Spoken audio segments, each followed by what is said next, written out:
बनाने चलते हैं आज आम का आइसक्रीम। तो मैंगो आइसक्रीम इसको कहेंगे। तो ये हैं पके पके दशहरी आम। ये अच्छे कलर का आम लेना है जिससे उसका पल्प अच्छा पीला हो। उसके बाद आम को छील के उसके पल्प को निकाल लेते हैं और बिल्कुल ईज़िली तरीके से निकल जाता है ऐसे करके। और इसमें कर लेते हैं पैन में डाल देते हैं दूध। और ये दूध कम से कम 250 ग्राम के लगभग होगा। तो इतना दूध हमें काफ़ी है।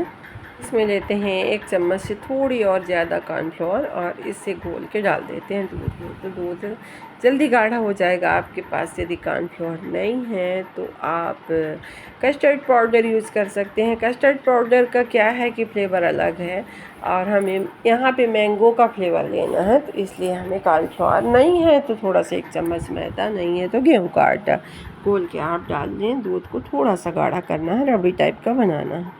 और इधर हमें आइसक्रीम में डालने के लिए क्रीम की ज़रूरत होगी। तो ये घर की मलाई है जो मैंने निकाल के रख ली थी, तो इसको हम फेंट के क्रीम बनाएंगे। मेरे पास वो मिक्सर नहीं है, उसको ब्लेंडर जो कहते हैं, तो मैं इसे मिक्सर में ही करूँगी क्योंकि मेरे हाथ में ताकत नहीं कि मैं इसे फेंटूँ। और इसमें डाल देते हैं चीनी और इसके साथ इसको ग्राइंड करें 2 बार 4 बार और फिर रख लें।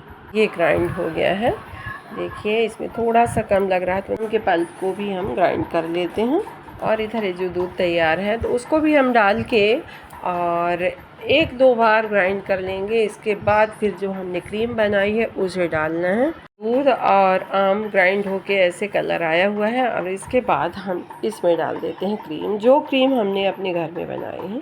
तो ये डालना बहुत ज़रूरी है क्योंकि इसमें शक्कर भी है और मलाई भी है, इसी से स्वाद आएगा। तो ये डाल देते हैं क्रीम और इसे ग्राइंड कर लेंगे। बहुत ज़्यादा इसको घुमाना है क्योंकि इसमें एयर भर जानी चाहिए। मेरे पास ब्लेंडर नहीं है। ब्लेंडर होना बहुत ज़रूरी है आइसक्रीम के लिए क्योंकि उसी से बहुत अच्छी क्रीम बनती है। बहुत अच्छा आइसक्रीम उसी से बनता है।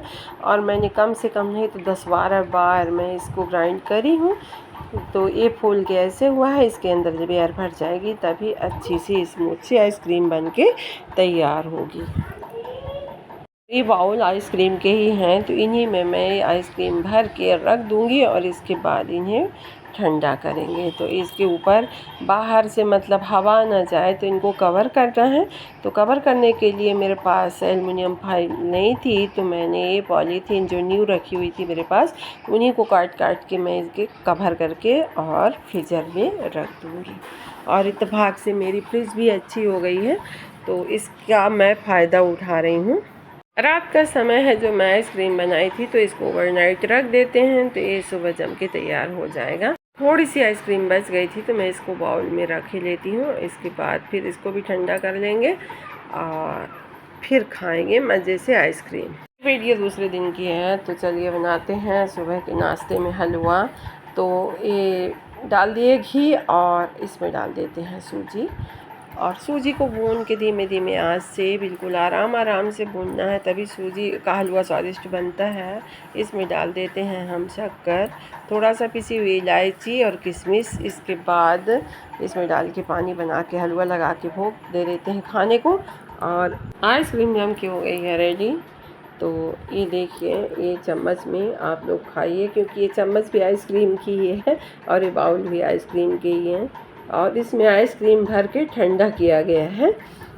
इतनी सारी आइसक्रीम देख के मुंह में पानी आ रहा है। देखिए कितने सुंदर आम की आइसक्रीम बन के तैयार हुई है। इसको खाने के लिए बाज़ार में जाओ तो कितने पैसे डालने पड़ेंगे।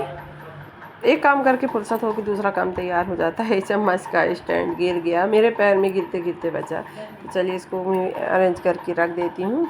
इसके बाद और भी जो काम थे तो मैंने सारे काम कर लिए फटाफट से। और मेरी तबीयत कुछ आज ठीक नहीं थी, मैं पूरे दिन पड़ी रह गई थी, उठी ही नहीं ये सब काम करने के बाद। और ये देखिए आइसक्रीम के ही छोटे छोटे चम्मच, जो ये मटका वाली आइसक्रीम आती है, तो उसी से मैं जुटा के सारी चीज़ें रखी हुई हूँ। और ये काम आ गई और मैं इनको चखा रही हूँ कि ये आइसक्रीम बनी है तो थोड़ा सा चख लो। तो इतनी बिजी हैं कि इनको एक भी फुर्सत नहीं है कि कुछ भी करें, मेरे लिए हाँ भी बोल दें तो बहुत बड़ी बात है। ये वीडियो थोड़ी सी आगे पीछे हो गई है क्योंकि मैं कोई भी काम करती हूँ तो पहले ठाकुर जी से शुरू होता है। तो मैंने आइसक्रीम बनाया तो ठाकुर जी को खिलाई पहले, इसके बाद फिर इनको चखाई हूँ। तो ये मेरे ठाकुर जी एक मटका लेके बैठे हुए हैं और इधर ये छोटे ठाकुर जी हैं जो मेरी आवाज़ सुन के किचन तक आ गए हैं। ये अब चलने लग गए हैं, तो ये एक अलग ही परेशानी है। तो किचन में आना मतलब बहुत बड़ा विध्वंस करना। तो ये रोज़ आके कुछ ना कुछ कर ही देते हैं। तो अब इसके लिए हमें फिर से एक बार तैयार होना पड़ेगा क्योंकि शिव महाराज हमारे जो हैं वो चलने लगे हैं। हो रही है शाम और शुरू हो गया है बंदरों का आतंक। तो देखिए बैठे हैं, एक ये अभी आपको एक ही दिख रहा है लेकिन ये बहुत ज़्यादा हैं, ये पानी की टंकियों में ज़्यादा बैठते हैं। और इसके बाद हमारी आ गई है सब्ज़ी, ढेर सारी सब्ज़ी आ गई है क्योंकि आज बाज़ार का दिन होता है, वहाँ सब्ज़ियाँ बहुत अच्छी रेट में मिल जाती हैं। तो बहुत सारी सब्ज़ी आ गई है, तो मैं इनको धो के सबको अलग अलग करके रख दूँगी सुखाने के लिए। मतलब इसके बाद फिर मैं इनको अलग अलग करके किसी छोटी छोटी टोकरी में रख के और फ्रिज में डाल के रख दूँगी, जो फ्रिज में रखने लायक होगा। तो ऐसे करके मैं सारी सब्ज़ियों को धो के रखती हूँ। सब्जियों को धो के रखने से बहुत फ़ायदे हैं। बताइए, सब्जियां इतनी गंदी होती हैं तो राह चलते लोग थूक भी देते हैं और जहाँ सब्ज़ी बिक रही है वहाँ चींटे भी पड़ जाएं। मेरे को तो नहीं पसंद है भाई, मैं सब्ज़ी कभी फ्रिज में नहीं रख सकती बिना धुले। तो मैं सारी सब्जियों को धो के और इसके बाद फ्रिज में रखती हूँ। तो ये देखिए सारी सब्ज़ी धो ली हूँ। ये जो पत्ता गोभी है तो इसका 1-2 लेयर निकाल के और इसको भी धो के रख दी। और इसके बाद जब ये सूख जाएंगी तो फिर इनको हम रख लेंगे अलग से। भूल गई थी मैं, तो इसको भी धो के रख लेती हूँ। और ये आइसक्रीम देखिए, पीली चम्मच के साथ पीली पीली आइसक्रीम आप लोग भी खा लें और मैं तो खाऊंगी ही।